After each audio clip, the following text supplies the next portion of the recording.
এক ছিল ঘন সবুজ বন। এই বনের রাজা ছিল এক সাহসী সিংহ।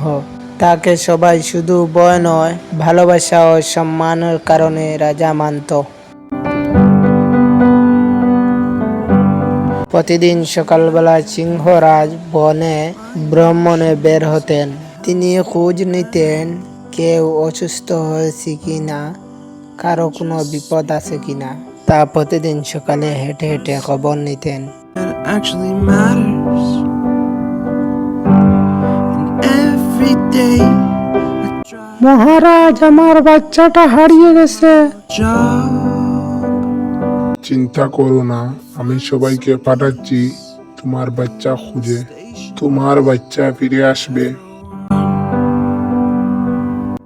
বাঘ ভাই, তুমিও তো শক্তিশালী হয়েও কেন সিংহর অধীনে থাকবে? তুমি রাজা হলে আমি তোমাকে সাহায্য করব।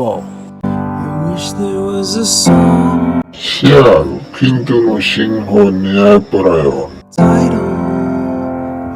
তুমি ভেবে দেখো, রাজত্ব করলে সবার উপরে থাকবে তুমি।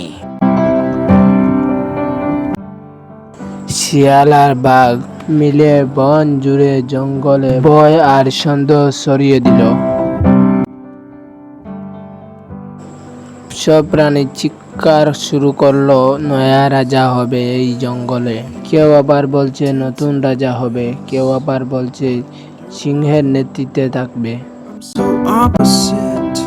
I'm so backwards and upside down. I'm such a clown. সিংহ তুমি বুড়ো হয়ে গেছো, এখন এই বন আমি শাসন করব। বাঘ, রাজা হওয়া শুধু শক্তি নয়, দায়িত্বেরও ব্যাপার আছে। তুমি কি তা পারবে? So strong. তা সিংহ বলতেই বাঘ বলে উঠল, কথা কম, লড়াই শুরু করো।